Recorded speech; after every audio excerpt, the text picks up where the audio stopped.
Welcome to the Ellevate podcast, conversations with women changing the face of business. And now your hosts, Kristy, Wallace, and Maricella, Herrera. Hello and welcome to the Ellevate podcast. This is your host, Kristy Wallace, with my amazing co-host, Maricella Herrera. Hello, Maricella. How are you doing? I'm good. I'm nervous. When this episode airs, I will be back from the Miami Half Marathon, but as of now, I still haven't ran it. So I am very anxious. Well, and that's understandable. I mean, for our longtime listeners, you know that Maricella is an avid runner and has been working hard with lots of ups and downs at, really leaning into it's a marathon, it's not a sprint, making this a practice, getting out there, even if it's freezing cold in Central Park, to stay committed to this. And this journey started a long time ago, but one of the highlights of the journey would have been the marathon not even last year, in 2020. And so coming now to running the half marathon in Miami, it just goes to show that perseverance and, keeping that dream alive, keeping your goals in check. So I'm so impressed and proud of you, Maricella. Oh, thanks. Yeah, it's been a long run. No pun intended. I was training for the New York City half for 2020, and then I was feeling great. I was at my peak. I was probably in the best shape I had been in my whole life. And then COVID hit. And so they canceled the half marathon a few days before it. So I was devastated. And I had a really hard time during COVID. I mean, it's no secret. I've talked about it here. I struggled quite a lot during the last 2 years, both personally, with personal situations, and just in general, trying to get myself back on track. So now finally, I did some virtual half marathons. I did some other races, but finally the Miami half was going to be the first, or is going to be the first half marathon that I'm going to be doing with people, with a crowd, although I'm still a little nervous about the COVID situation. And it just, it's one of those lessons that I've had to learn of being really, to give myself some grace. Because when I compare how I was in 2020 to how I'm doing now, I'm running extremely slower, extremely slower. My pace is, instead of setting PRs, I'm going, backwards. But I know that I had a tough 2 years, and both mentally and physically, I have to understand that my body is where it's at now, and I have to meet it there. And so it's been a lot of lessons, but it is a marathon, not a sprint. I've said this in some of our emails lately from Ellevate.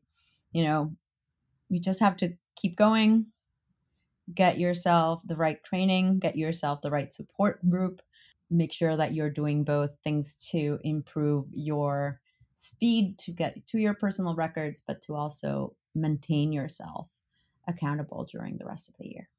Yeah. And we talked last week about, perspective, and a lot of that conversation was your external perspective on the world and people and experiences. But I think it's also about your internal perspective of yourself, and that expands and evolves. And just like you're saying, how where you are right now in that journey is different than where it was 2 years ago. Your perspective is constantly changing about what you need, what's most important for you, how you're growing and evolving in many different ways.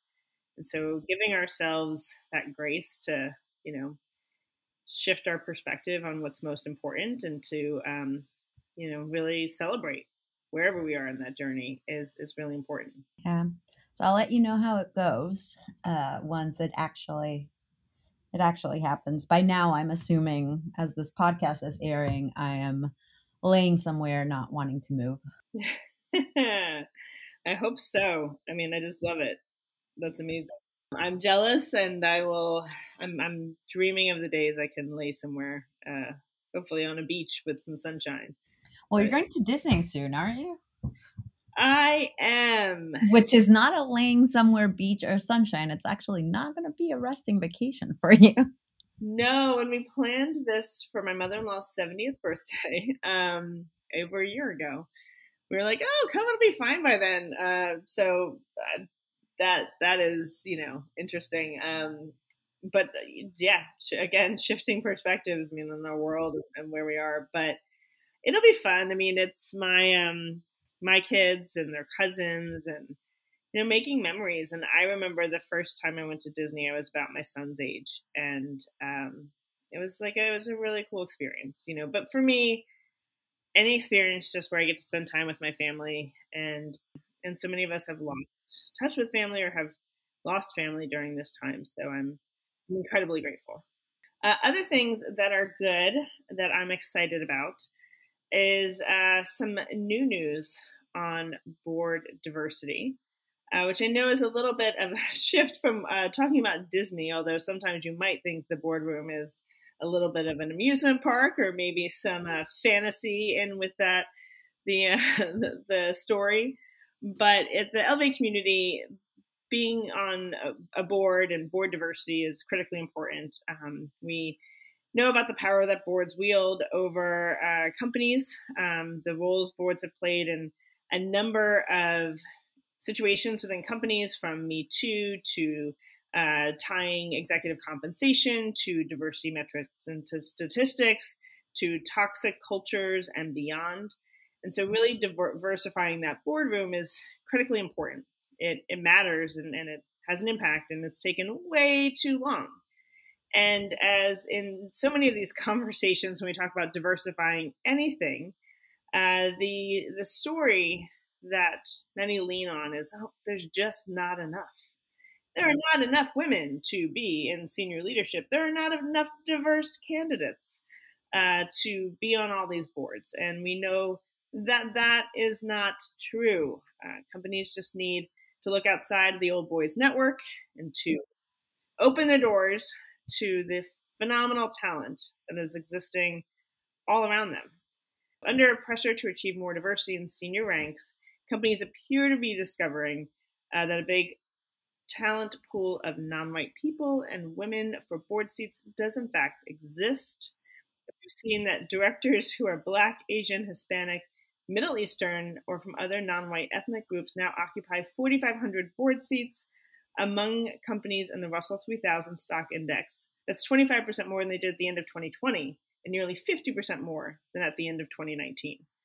So during the past 2 years where, wow, this world has been turned upside down in so many ways, it is good to see that we now have 50% more diverse representation on boards than we did in 2019, and that is something to celebrate. Yeah, that is something to celebrate. I wonder what is the driver, if it's really that people are opening their minds, if it's the quotas that some countries have imposed. Is it that really they just turned and went like, oh yeah, there are talented individuals, like you said. Come on. There should not be any excuses. Yeah, I think it's all of those things. Change isn't going to happen in a vacuum, and I think rarely is there one specific catalyst that can be tied to transformational change. But you're seeing employees using their voices, more aware of the change that they seek internally. You are seeing more leaders in companies who believe in the power of diversity and advocate for that. I think increased media attention, and certainly media attention around, non-diverse boards and how that's, a detriment. It's a lot of these factors, but, I believe wholeheartedly in this. I think it's so important that we see more diverse representation, not just because it's the right thing to do, but it's the best thing to do for businesses. And I personally know thousands of phenomenal women in the Ellevate community who would be great board candidates. So if anyone's looking to diversify your board, feel free to reach out to me, and I would be happy to make those connections. Oh yeah, you have a lot of connections. That would be great. Are you going to say binders of women? Yes, that's exactly what I was going to say. Read your mind. Oh, yes. Well, our guest today is as passionate about this as we are. So Ruchika Tulshyan is an award-winning inclusion strategist and author of Inclusion on Purpose, an intersectional approach to creating a culture of belonging at work. She was recently on Brene Brown's podcast discussing her Harvard Business Review article on why we need to stop telling women they have imposter syndrome. Did you ask her about her experience on Brene Brown's podcast? Because I would have fangirled a little. I didn't. We got so caught up in the conversation around her work, and Ruchika and I have met each other a few different times over the years, so catching up on that too. But I should have, because I would love some insider scoop on that. I mean, it's Brene. She's amazing. Amazing. They both are. Yeah. So why don't we get to my conversation, and we'll see all of you back here at the end of the episode to say goodbye and celebrate some firsts.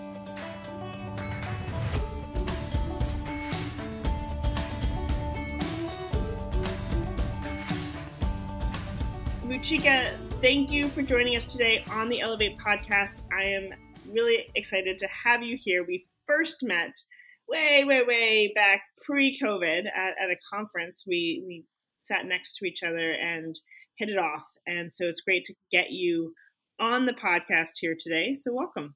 Thank you, Kristy. And not only do I remember our first meeting very fondly, but I count down to the time where we can actually sit next to each other again. I know. This is 2022, although I think I said this in 2021 as well, but I'm just hopeful. I'm looking at this year as a year of hope, being unapologetically hopeful that we will achieve all the things we want to achieve, and that includes some of that in-person connection as well. For sure. So to get us started, I would love for you to share with our listeners a bit more about you, your background, and how you got to where you are today. Yeah, thanks for asking, Kristy. So I grew up in Singapore. I identify as an Indian woman, and I grew up in Singapore and, basically completed most of my education there. I moved to the UK for my undergrad, and I actually, for a while, was seriously thinking about banking as a career. So I've actually been really interested and obviously very inspired by Sally Krawcheck, but in general, looked at sort of how do we, quote unquote, elevate women by, getting more money into women's hands, and what, the world would look like if women and women of color were paid equally for equal work and given access to opportunities. So, that interest in money and finances it started pretty young. And I really thought for a while that I would pursue a career in banking. Life had other plans, and I ended up becoming a business journalist. So again, not too far away from the sort of financial side of things. I'd cover, companies and markets. I've been really lucky to cover some big stories of the day. I covered the banking and financial crisis and crash of 2008. I've been a journalist in India, where I covered commodities and markets there. So I've worked in quite a few of the financial centers of the world, also obviously growing up in Singapore being one too. So for me, I think that this story of leadership, of finance, of, how do we distribute capital in a way that everyone benefits is one that I've sort of had deep inside me for a long time. I will say that as a business journalist, one of the things that would often concern me, and at that time, I don't think I had the language for it, obviously in years since I have, but in those years, what was challenging is I would go and I'd cover a new company, or I'd hear of a really interesting story. And time again, I was largely interviewing and telling the stories of white men, and of course faced some challenge as a young, brown female journalist in the various countries that I operated in. And so I became sort of in the back of my mind, there was this question, like, how do we tell the stories of people beyond this very narrow subset of what it means to be a leader? It was there, and it was kind of, swimming around. It was something that was, I didn't again have the language for it. And then I transitioned to a career in the technology industry. And I'd say that was really my aha moment, where the industry is one where on the one hand, very lucrative, very high growth, depending on the organization and part of technology. And on the other, really, really biased, and a lot of concerns, I think, in general, with discrimination and bias and sexism and racism that, again, at the time I was in it, again, there wasn't really language for it. It was like, well, we're a meritocratic industry where everyone has equal opportunity. If you're smart enough, you can, if you can build things, you can be here. And I started realizing that actually that's not true. And so that gave me sort of the push to write my first book. I do quote Sally Krawcheck in it and some of the work she has done on, just gender equality and thinking about those very subtle but super important forms of creating more inclusivity in the workplace. For example, she talked about the ability to have flexibility without shame, right? And create a culture where it's not just important for organizations to offer a flexible work environment or, remote work environment, which I know at this stage just sounds really funny, but, for a long time, as we all know, it was really unheard of to hire people remotely or have them work remotely full-time or even part-time. And just in that book around like creating a work environment where what women need, such as having a more flexible work environment, for example, should be offered without the shame that comes with it, without the shame of women need special accommodations to be here. And so I, wrote the book. I thought that I would, go back into my career back as a journalist or maybe back in the technology industry. And the book really took off. And I think it was the time that we were in. I'm really happy to see Ellevate. I feel like the journey was almost side by side. Obviously, I was very inspired by Ellevate along the way, but it was almost this time where I didn't think that I was passionate about this idea that we need to undo this myth of like women leaning in and women having to change and negotiate and be more confident. But I also didn't know if the world was kind of thinking of that. And I didn't expect that this conversation would become mainstream. I mean, don't get me wrong, it's been a long road to get here, but it's been really inspiring to see that we're changing the way we talk about women's experiences in the workplace. We're being much more intersectional. We're centering marginalized women. And so I'm really excited for what we're building right now. Well, you and I have such overlap in our backgrounds. I started out in banking and then moved to tech, and now, obviously run Ellevate. So I can't wait to see where this conversation takes us. But I wanted to call out a word as you were talking about your background. You talked about shame, right? And this feeling of shame around flexible work environments. And why is that? Why is there shame? And do you think that that's changing? Yeah, I'm so glad you asked. And I think one of the reasons we know sadly that women are conditioned to feel shame and expected to feel shame and make themselves small. And I say this because I have a 5-year-old boy, and I see the way that often society communicates with his female peers in his school and his friends. And, from a very young age, we're conditioned to sort of make ourselves smaller, not make other people feel inconvenienced and feel shame about that. And I just think that gets exacerbated over the years and in the workplace, even more so because I think the way that a lot of I think the way that the existing workplace was set up, right, in the 1930s or 40s and 50s was for the archetype of, white man with a stay-at-home spouse who would raise the children. And it was set to match the ideals of the time or the norms, quote unquote, of that time.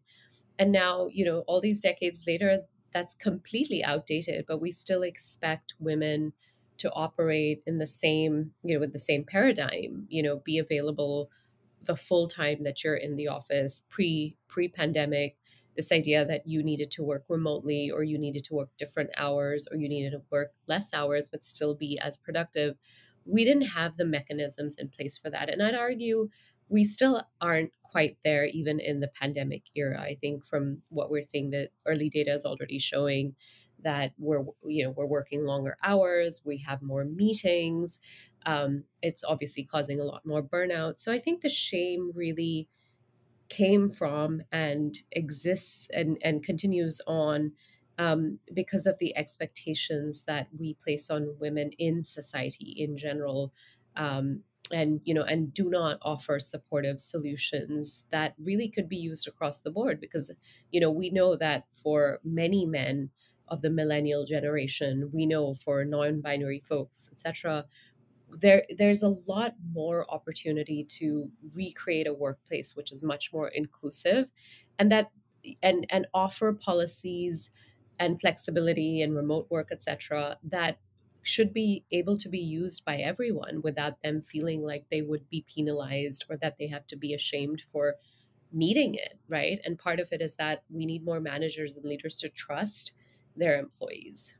Yeah, I mean, trust. It's so central to relationships, and if we're being honest, a workplace relationship, peer to peer, manager to employee, that is a central relationship in our lives. Our work is central, takes up a lot of time and emotional and mental bandwidth, and yet why is that trust missing? I have a couple of reasons. I think.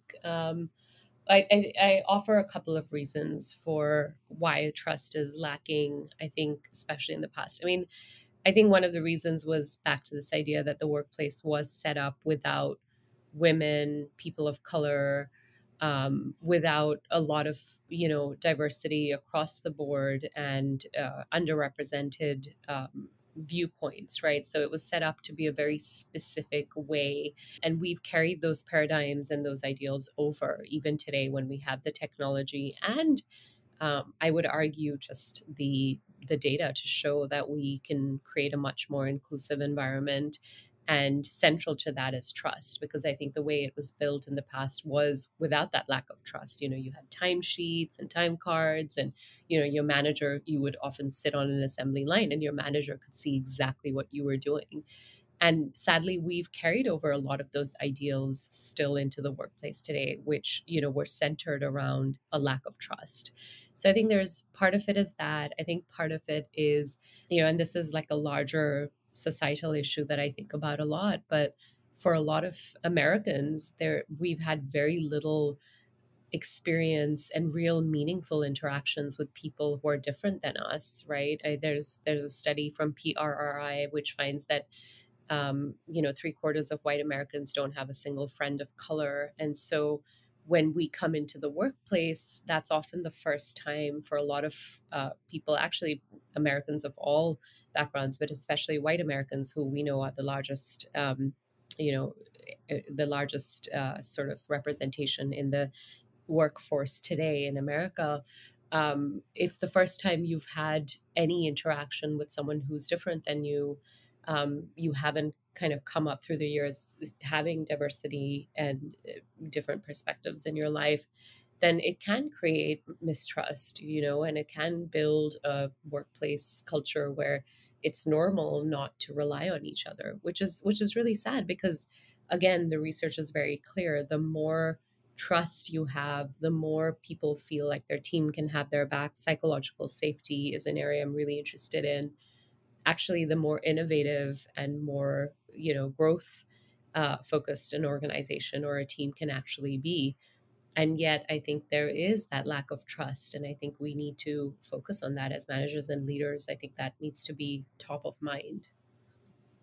I wish this was video. If you'd see my face when you said that stat, 3/4 of white Americans don't have a friend, person of color, and I mean, I think it just goes to show like how deeply systemic and flawed and just I mean, what's happening in our workplaces is a reflection too of what's happening in our larger society, and the things that really need to change, that we need to be aware of and intentional about changing.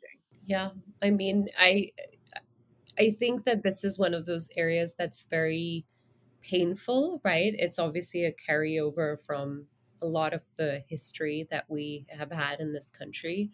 And I will say that when I moved to the United States a decade ago from, other countries, and obviously with my experience in Singapore, it was actually very hard for me to understand why there was such deep divide in society, right? And it was only in the last, I'd say, 5-6 years since becoming a mom, since looking at things like, oh, which neighborhood do I want to live in?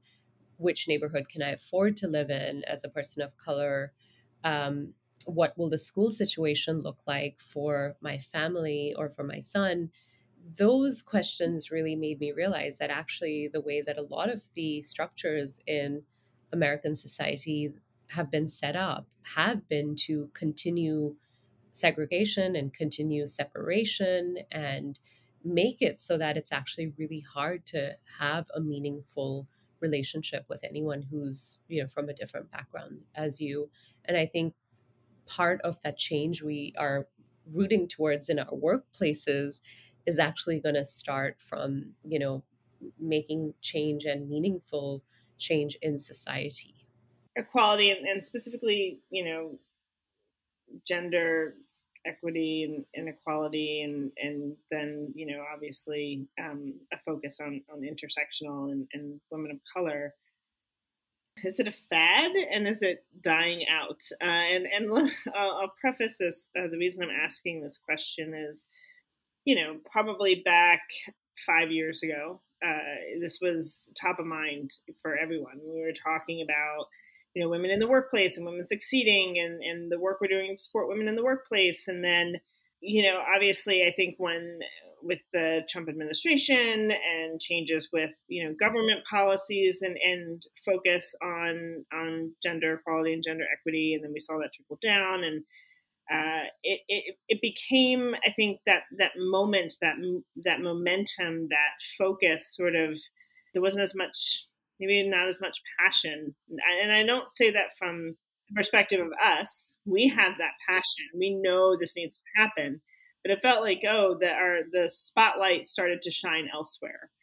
And again, like we saw in last year with the murder of George Floyd, Breonna Taylor, companies focusing, and not just, those are important and critical moments that we need to continue to rise up and talk about. But we did see companies, doing more to address racism within their organizations, to support their employees of color. But that feels less talked about now. And maybe I'm being a naysayer and I'm being negative, but I do sense that the passion for really seeing this change, and passion from across all levels of power, has waned. And I don't know if you see that too, if you can speak to that. Yeah, I hear you. And there are days where it is hard to keep on keeping on. And I'm being really open here because, it's challenging. It really is. We are not anywhere closer to, even if you look at numbers. In fact, I was very disheartened to see that last year, of all venture capital funding that was distributed, 2% went to women, which is, lower. We're almost down a percentage point from previous years of VC funding, which is already abysmal. And so, the numbers are really disappointing. And in some ways they've stayed the same. And in others, they've actually, gone down, such as the one I just mentioned. So there are days where it's really hard to keep on. I think one of the reasons why we see this lack of momentum is that there is often not the connection that needs to be made between these various movements and these various issues. And actually, that's why in the work I do around women of color, I absolutely talk about why it's important to name and center the different communities of women of color and be really specific when you're talking about an experience. So I, for example, as a South Asian woman here in the United States, as an Indian immigrant or Singaporean Indian immigrant, I'm not going to have the same experience as someone who, for example, is African American in an African American woman in the workplace, or a Latinx woman in the workplace. And so I think as important as it is to name and say specifically, like, here's my experience as, you know, this specific identity, I think it's also important to understand how these movements are really interlinked, you know. And when I think about the movement for racial justice that was sparked again by the very tragic murder of George Floyd in 2020, when I think of the Me Too movement, when I think of you know, working towards a more gender equal society, when I think about climate change, these movements are really interlinked. And yet when, you know, for the sake of whether it's media consumption, whether it's because we live in a digital environment where we just want everything in small, not very nuanced sound bites, I think we do ourselves a disservice because we don't realize, or we don't talk about the fact that all these movements are really interlinked.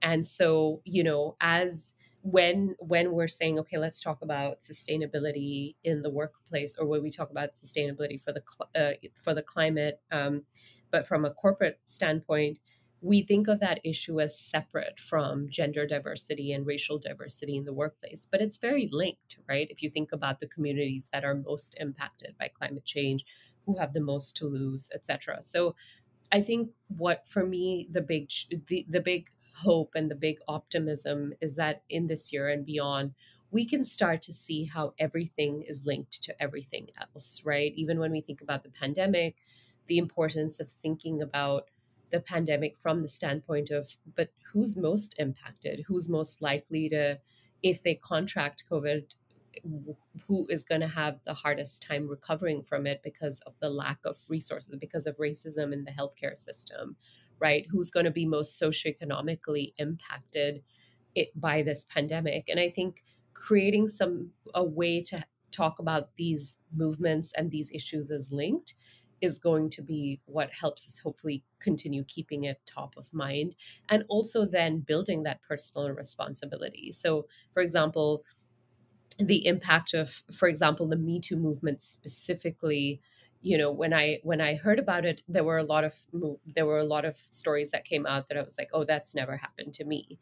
But you know, as a woman, as a person operating in society, as a leader, as someone who does manage the careers of other women and give advice and be a mentor, it became very clear to me that this was something that I still needed to plug into, even if I've never had a direct experience with, you know, some of the really harmful and painful stories that were coming out, the trauma that was coming out.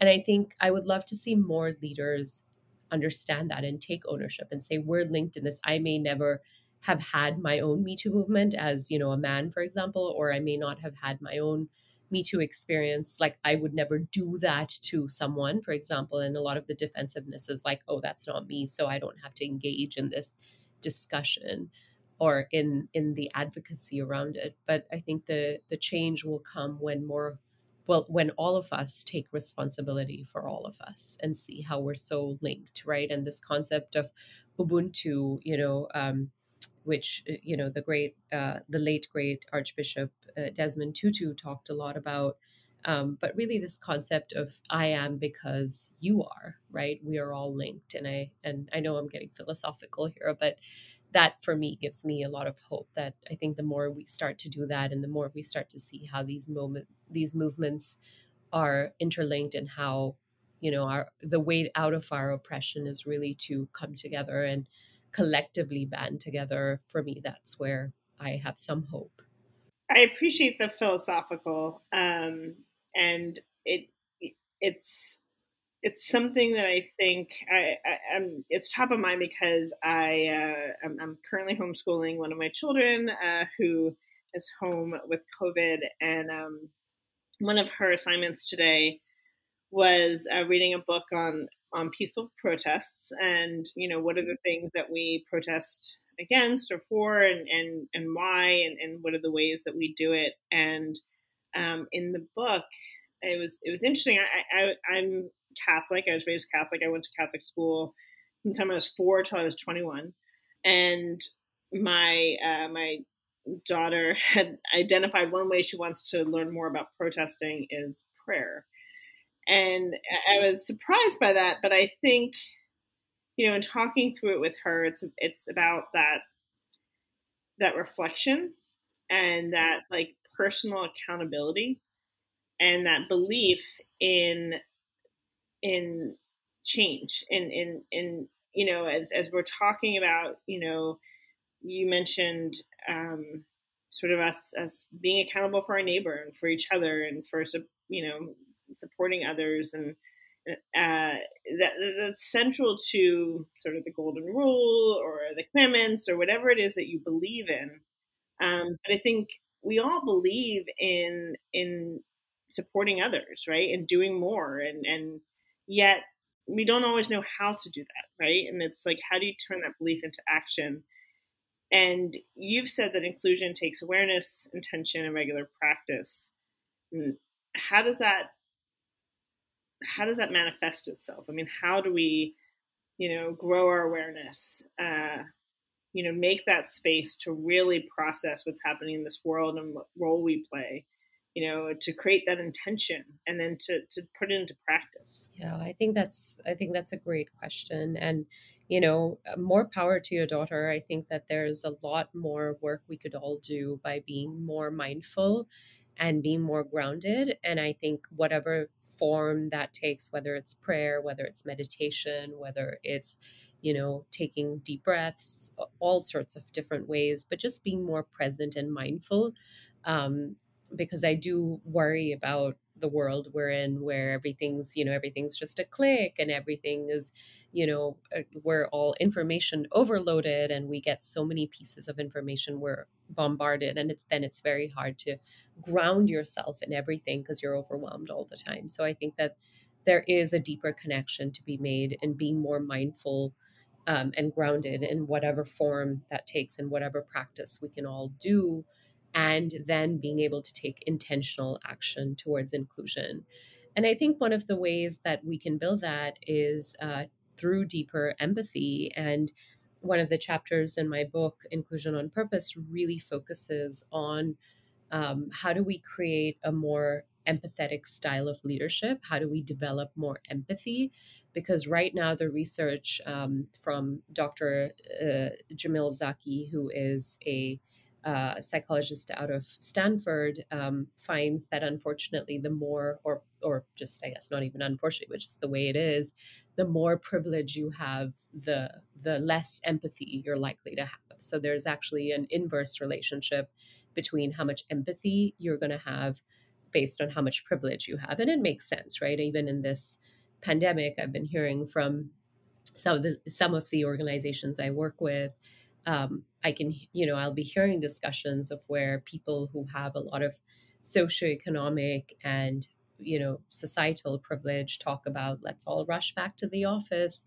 And I don't think it's such a big deal to be there. And these are largely white men with a lot of socioeconomic privilege.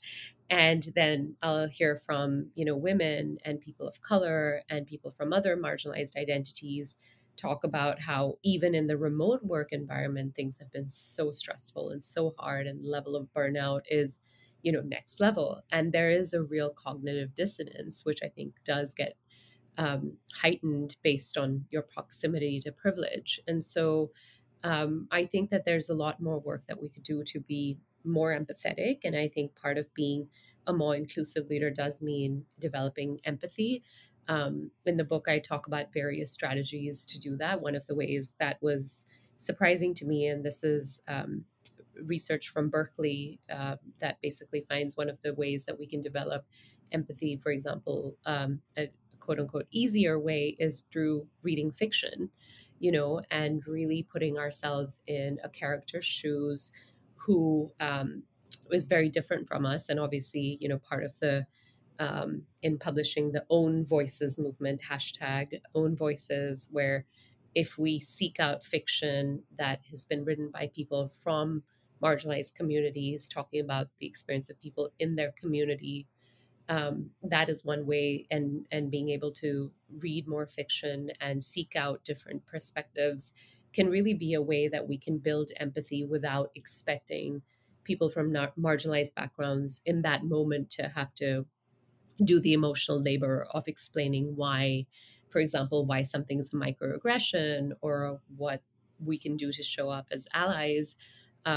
Having fiction and being able to transport ourselves in that world and walk through other people's shoes can really help us develop empathy and inclusion with more action in a more actionable way. I think there is in pop culture today, there is this action bias, which often means that we rush to try and make change as soon as we hear about something that's uncomfortable or traumatic, such as the experience of, for example, Black people in America, as we learned so much more during the Black Lives Matter movement, and the racial justice movement. And I think there's this belief that, we need to now rush out and take action. So if we march or if we post a Black square on social media, we're all in solidarity now, and we've done our action, and we can now go back to our real life. Whereas the real work starts, the deep work starts, again, linked to being more mindful, being more grounded in reality, being more grounded in what are the actions I can take through developing empathy. I think that's where hopefully we can see more leaders develop that inclusion and empathy muscle. Do you think that everyone is capable of empathy? Wow, this is a really hard question. I want to believe that it is possible. I've definitely met people over the years whom have, tested this belief. But I think we're all capable of empathy, and I do think that part of some of the ways we can change the paradigm is to create more compassionate and loving workplaces, and it sounds counterintuitive, right? Like, workplaces are all about shareholder value and doing good work, and we're not a family. And I agree that I think a lot of the corporates speak around we're all family is something that I struggle with and I disagree with, but I think there is space for compassion. And I know personally from whenever I've worked with compassionate, kind leaders and managers, I've just felt so supported, and I've also felt like I want to pay that forward. And also when I have worked with leaders and been around leaders who are not compassionate, who are not empathetic, that actually makes me want to, whether it's subconsciously or actually in practice, very deliberately not want to pay that forward. Well, I hope that all of our listeners walk away with this with not just lots to think about, but some clear areas to build that awareness, that intention, and that practice. Can you tell us more about your book and how we might be able to acquire it? Yeah, thank you.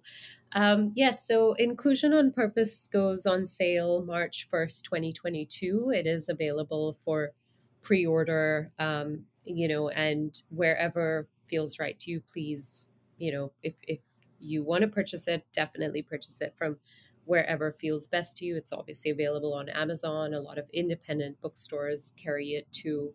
And the book essentially centers women of color's experiences. So each chapter begins with a story of a woman of color in the workplace, and I've covered various different communities in my definition of women of color. It'll obviously, very hard to be everything for everyone, but certainly trying to capture some of the experiences that many of us have had in various different ways.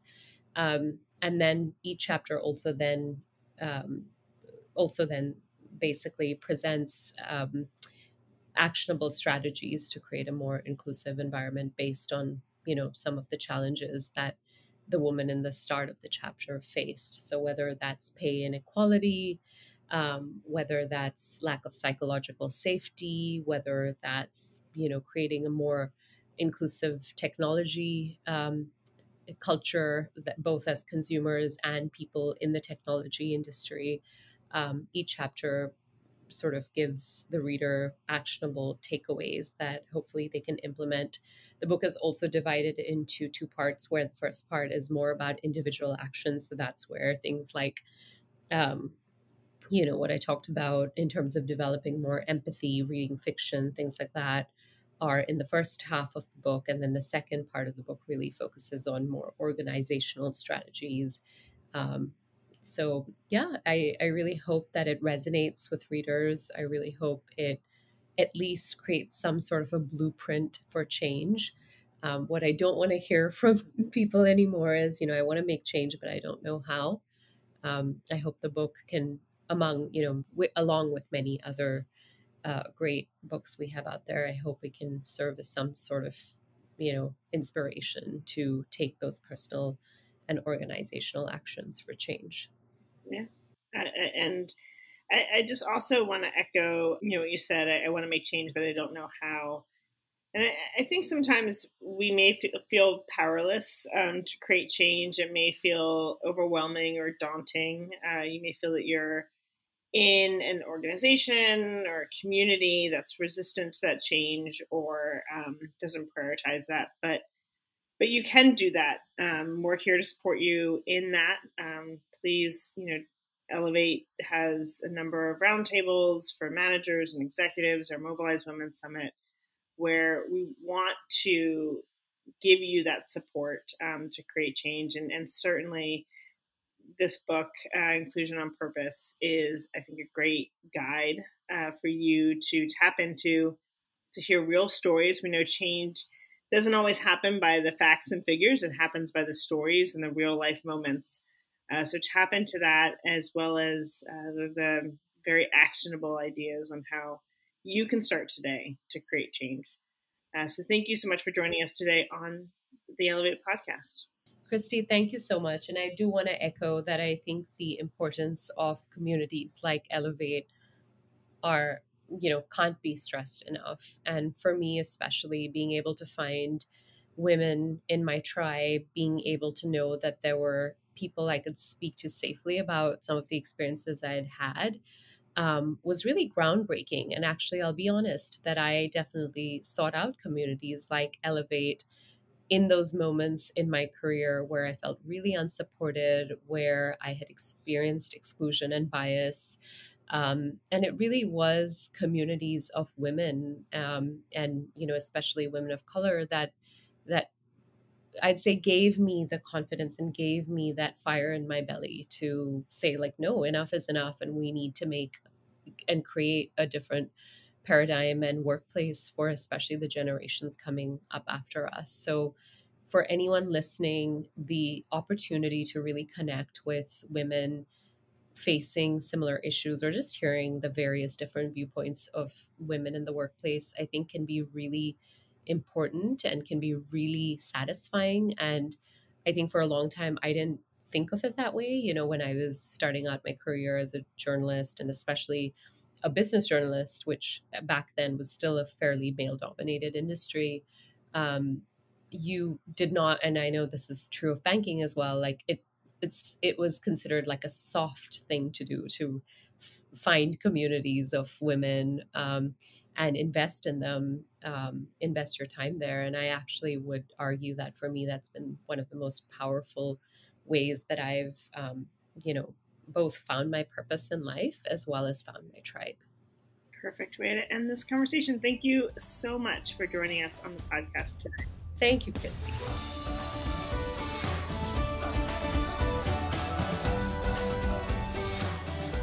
All right, Maricella, that was such a good conversation. I love re-listening to them. I'm always inspired and pick up some nuggets I didn't hear the first time around, so I hope you enjoyed it. I did. That was awesome.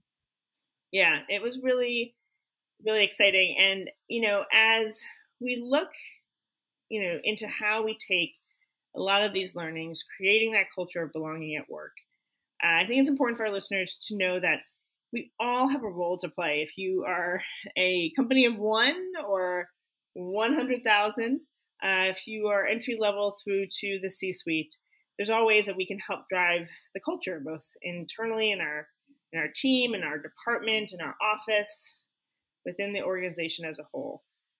We've heard so much about the changing cultures of business over the past couple of years as we have remote work, as we're seeing the shifting landscape of business, the Great Recession and beyond, the Great Resignation and beyond. And having a strong culture is very important for businesses. So at Ellevate's Roundtables coming up this week, we've got a lot of great conversations around this very topic. I know at the Executive Roundtable, which is every Tuesday at 1 p.m. Eastern, we'll be talking about how to tap dance to work every morning. And I think when you have executives who love what they do and are passionate about that, who are tap dancing to work, that has an influence on culture. It's that positivity, it's that collaboration and teamwork.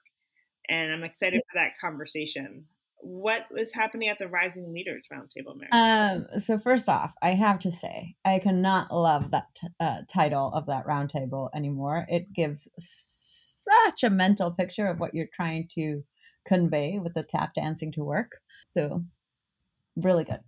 The Rising Leaders Roundtable, we're on every Thursdays at noon. Come meet the group. It's an amazing group of women.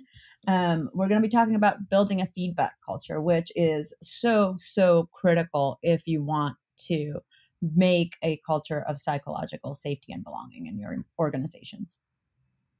Yes, it is. And we've talked about feedback a few different times because it's oftentimes seen as this negative, that feedback is negative, but no, there's a great book, Thanks for the Feedback, and creating a culture of feedback. Feedback is about helping someone to improve, helping someone to do better. It's about that there's important communication situations where we're ensuring that the people we work alongside of are given the opportunity to be their best. And I know the Career Changers Roundtable is going to be having a Challenges and Opportunities Brainstorm. And that is Friday afternoons. Yes. And so really creating that space to talk about the challenges we're facing, those opportunities, and how to best overcome them. So this format is more of a crowdsource opportunity for you to talk about things that may be impacting your culture or how that might be impacting you. Or what are the other challenges and opportunities in your life and how you can get the support to go for them and overcome them. And finally, I say finally, it's a loaded term. I mean, finally, like, oh my gosh, of course, finally, now we're having some more firsts, but also finally, because it's the end of the podcast. Maybe that is a terrible joke, but I'm going to go with it. It's been a long day. Better name. We still need a better name. So let us know your ideas for a better name for this section of firsts. We're celebrating all the amazing accomplishments of women in this world. It's a time to be inspired, not a time to be discouraged, because certainly we could be discouraged. The progress is slow, but we're inspired by the amazing accomplishments of these women. We want to celebrate the wins. We want to come together and continue to move forward in small and great ways, because we believe that parity and equity are achievable. We believe we will do that together, and we're going to keep talking about it, and we're going to keep celebrating it. We're going to keep busting down the walls and making progress.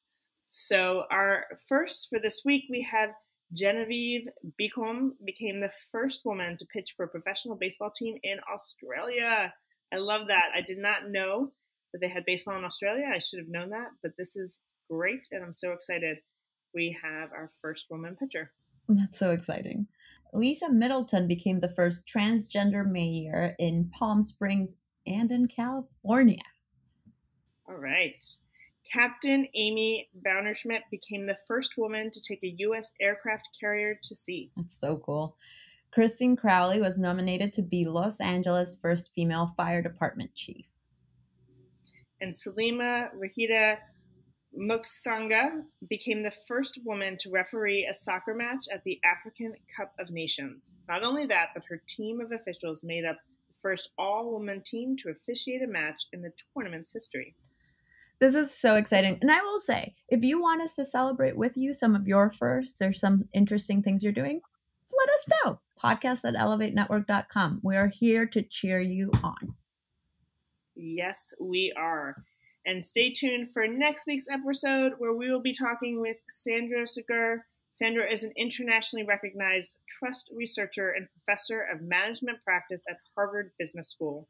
She's an expert on how companies build, lose, and regain trust, and is the author of The Power of Trust. I cannot wait for that conversation. I'll be honest. You know, I'm a big believer of how trust is the most important part of any company so that you can actually be successful and productive.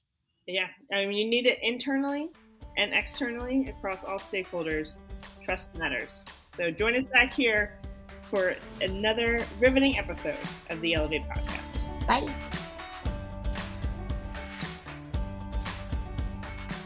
Thanks so much for listening to Ellevate. If you like what you hear, help a girl out. Subscribe to the Ellevate podcast on iTunes, give us 5 stars, and share your review. Also, don't forget to follow us on Twitter at EllevateNTWK, that's Ellevate Network, and become a member. You can learn all about membership and all the great things that Ellevate Network is doing at our website, www.ellevatenetwork.com. That's ELLEVATE network.com. And special thanks to our producer, Catherine Heller. She rocks. And to our voiceover artist, Rachel Griesinger. Thanks so much, and join us next week.